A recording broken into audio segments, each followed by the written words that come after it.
The smell of ammonia and sterile polish was Marcus's world.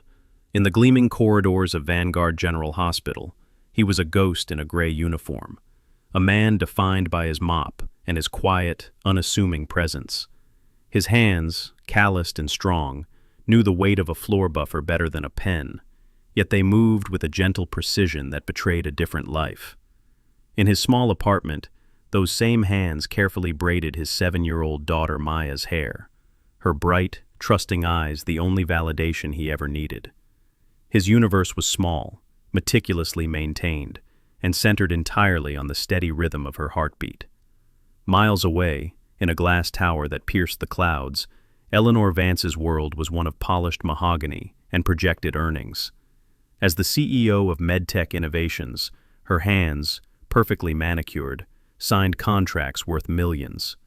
Her universe was vast, a complex machine of acquisitions and board meetings, but it was a cold, sterile place. She saw her son, Leo, for a scheduled hour each evening, a brief interlude of strained affection before returning to the numbers that defined her existence. She believed in control, in data, in the ruthless logic of the market. She did not believe in ghosts, especially not those who pushed brooms. Tonight, their worlds were set to collide. A lavish charity gala was underway in the hospital's new atrium, celebrating the launch of MedTech's revolutionary new pediatric ventilator, the Hope Spiro 5000. Eleanor, in a sharp silver gown, stood at the podium, a portrait of corporate power. "This machine," she declared, her voice echoing off the marble, "is more than technology. It is a promise." Marcus was cleaning a spill near the back, his movements economical, invisible. But his eyes were fixed on the demonstration unit.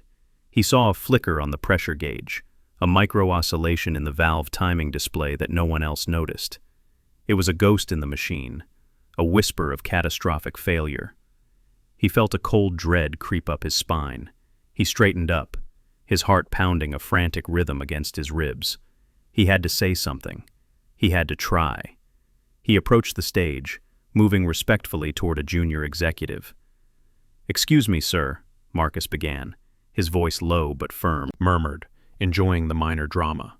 Marcus felt the familiar sting of humiliation, the hot flush of being seen but not heard.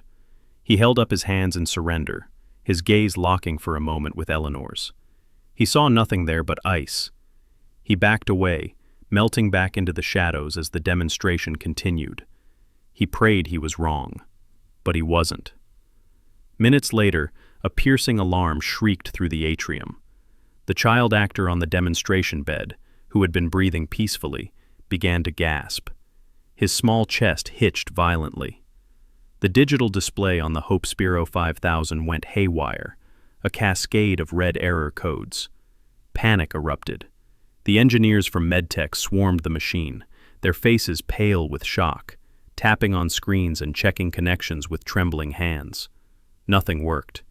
Eleanor's perfectly controlled world shattered.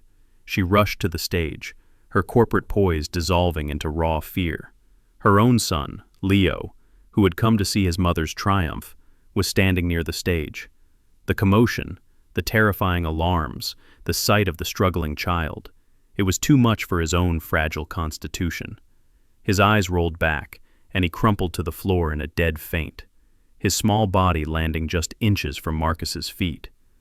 Without a second thought, Marcus scooped the boy into his arms. While everyone else's attention was on the broken machine, Marcus's was on the living child. He checked Leo's pulse, his airway. He saw the shallow breathing, the bluish tint to his lips. He knew this wasn't just a simple faint. This was hypoxia. "He needs oxygen, now." Marcus's voice cut through the chaos, imbued with an authority that stunned everyone into silence. He turned to the malfunctioning ventilator, the source of the problem. "It's the primary gas regulator. The digital interface is fried, but the manual override should work if you bypass the servo." The lead engineer, a man with a doctorate and a 6-figure salary, stared at him blankly. "Bypass the... what?" There was no time. Marcus gently laid Leo down, instructing a stunned nurse to elevate his feet. Then he turned to the multi-million-dollar machine. With a practiced ease that was utterly at odds with his uniform, he wrenched open a side panel. Breathing child, to the janitor whose hands were now stained with grease from her company's flagship product. Who are you?" she whispered, the question hanging in the silent, cavernous room. The next day, Eleanor Vance sat in her sterile office, the skyline a panorama of her power. But she felt powerless. On her desk was a single, hastily printed file. It was a background check on one Marcus Thorne. It contained a single, shocking revelation. Marcus Thorne wasn't a janitor. He was, or had been, Dr. Marcus Thorne, a PhD in biomedical engineering from MIT, the lead designer of the revolutionary cardio-weave heart valve, and the recipient of the coveted Laughlin Prize for Medical Innovation. He was a certified genius. The file detailed his meteoric rise and his sudden, inexplicable fall from grace 5 years ago, citing a catastrophic device failure and a subsequent NDA that had rendered him professionally invisible. She replayed the events of the gala, the quiet warning, the public humiliation, the calm, terrifying competence as he saved not one, but 2 children, the grease on his hands. He hadn't just fixed a machine. He had exposed a flaw in her entire worldview. She had built an empire on the belief that value was measured in credentials and titles. Yet the most competent man in that room had been the one she'd dismissed as less than nothing. She summoned Peterson, the sneering executive. His arrogance was gone, replaced by a clammy fear. "Tell me about the Hope Spiro's components," she demanded, her voice dangerously quiet. "Specifically, the gas regulators." He stammered, admitting that the original high-spec German regulators had been swapped for a cheaper domestic alternative. The decision, he claimed, had come from the board's finance committee, championed by a senior member named Julian Croft. It was a standard cost-saving measure, he insisted. "We ran all the simulations," he pleaded. "It should have been fine." "Simulations are not reality," Eleanor said, her words like chips of ice. She dismissed him, her mind racing. Julian Croft. He was her rival on the board, a man of slick smiles and veiled threats. He had been a vocal opponent of her leadership. This felt like more than a school every day, a job without conference calls from Tokyo at midnight, a job where no one's life was in my hands. He gestured to the humming machinery. "This is honest. It breaks, I fix it. No politics, no bottom line." "But a man with your skills. My skills got a man killed," he said, the words heavy with a guilt that was 5 years old but still raw. He wouldn't elaborate, the NDA a steel wall around his past. Later, Eleanor saw Marcus in the pediatric wing. He was on his break, sitting with Maya and Leo, who was being kept for observation. Maya, a tiny girl with her father's serious eyes, was showing Leo a drawing. It was a picture of a sad, broken robot with sparks coming out of its chest. A stick figure with a kind smile, clearly her father, was holding a wrench. Maya looked up at Eleanor and held out the drawing. "Daddy can fix anything that's broken," she said with the simple, unshakable faith of a child. Eleanor felt a crack in her icy facade. She looked at Marcus, who was watching his daughter with a love so pure and powerful it seemed to fill the room. She looked at her own son, laughing for the first time since his collapse. Her company was broken. Her relationship with her son was broken. She was broken. And the only person who seemed to know how to fix things was this quiet ghost of a man. "I need your help, Marcus," she said, her voice stripped of all its usual authority. "Something is wrong at my company. Deeply wrong. The ventilator wasn't an accident. It was sabotage. And I think it's just the beginning." Marcus looked from his daughter to Eleanor's pleading eyes. He had run from that world of lies and ambition, but now it had found him, collapsed at his feet in the form of her son. He saw the same fear in her eyes that he had lived with for years. He couldn't turn away. "Okay," he said softly. "Tell me everything." They formed a tentative, unlikely alliance. By night, Marcus was a janitor, his access card a key to every corner of the hospital and its interconnected medtech research labs. By day, Eleanor fed him data, schematics, supply chain manifests, internal memos. Working in the quiet hum of the boiler room, surrounded by pipes and gauges, the saboteur. He didn't just use a cheap part, Marcus explained to Eleanor over a burner phone. He programmed it to fail in the most public way possible. He wanted you to take the fall. Their investigation hit a wall. The digital trail went cold, routed through a series of shell corporations. They had the what, but not the concrete who or why. Julian was too careful. Worse, Julian sensed her suspicion. He moved to consolidate his power on the board, calling for an emergency vote to oust Eleanor as CEO, citing the gross incompetence that led to the gala disaster. He had the votes. She had 2 days. It was Maya who provided the final key. Marcus was looking over a complex schematic on his laptop at home when Maya pointed to a small insignia on the corner of the digital page, a stylized griffin. "That's the same bird on Mr. Croft's ring," she said. "I saw it when he visited Leo at the hospital. He said he was Mommy's friend." Marcus froze. He pulled up a file Eleanor had sent him on Julian's finances. There it was. Julian was the primary shareholder in a shell company called Griffin Holdings, which in turn owned the manufacturing plant that produced the faulty components.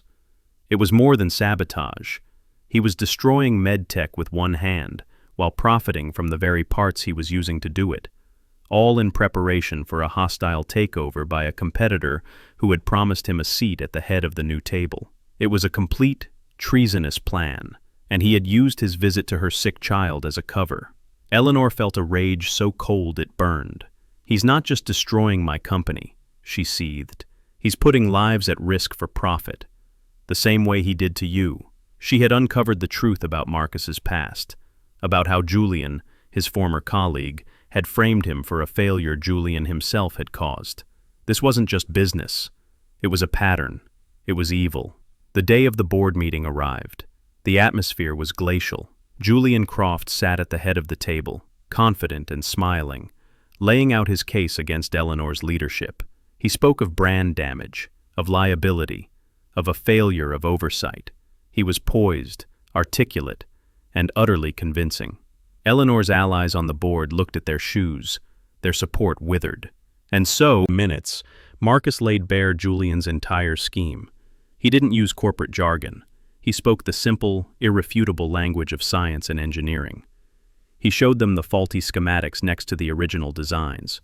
He displayed the chemical analysis of the substandard alloys. He traced the money from MedTech, through Griffin Holdings, and directly into Julian's offshore accounts. And for the finale, he played an audio file, recovered from a corrupted server, of Julian speaking with the competitor, boasting about how the Hope Spiro failure at the gala was a masterstroke that would bring Eleanor to her knees. The boardroom was silent, the air thick with shock and disgust. Julian Croft's face was a mask of disbelief. His corporate tan turned a pasty, sickly white. The evidence was absolute, undeniable. He was ruined. The aftermath was swift. Julian was removed by security, his future now a matter for federal investigators. The board, humbled and shaken, gave Eleanor their unanimous, unconditional support. Her first act was to formally ratify Marcus's position, giving him unprecedented authority to overhaul the company's entire production and safety protocols. That evening, Eleanor didn't go back to her empty glass tower. She went to Marcus's small, warm apartment. He was on the floor, helping Maya and Leo build a ridiculously complex castle out of blocks. The sound of their laughter was more valuable than any stock price. "I came to thank you," Eleanor said, her voice soft. Marcus looked up, his smile genuine. "You're the one who gave me a chance to fix things." He paused, looking at the children playing. "I can't accept the full-time position, Eleanor, not the one you offered." Her face fell. "I see. I understand." "No, you don't," he said, standing up. "I'll take the job, but on my terms. I'll build your new division. I'll make MedTech's products the safest in the world. but I leave every day at 3 o'clock to pick up my daughter. I don't work weekends. My family comes first. Always." Eleanor looked at her own son, truly happy for the first time in months. She thought of her lonely penthouse, her scheduled dinners. She realized he wasn't just setting a condition. He was teaching her a lesson. He was showing her how true worth isn't found in a title or a bank account, but in the integrity of our character and the skill in our hands. It shows that even a broken system can be repaired by one good person who refuses to be invisible. If this story touched your heart, share it, and remind the world to look closer at the quiet heroes all around us.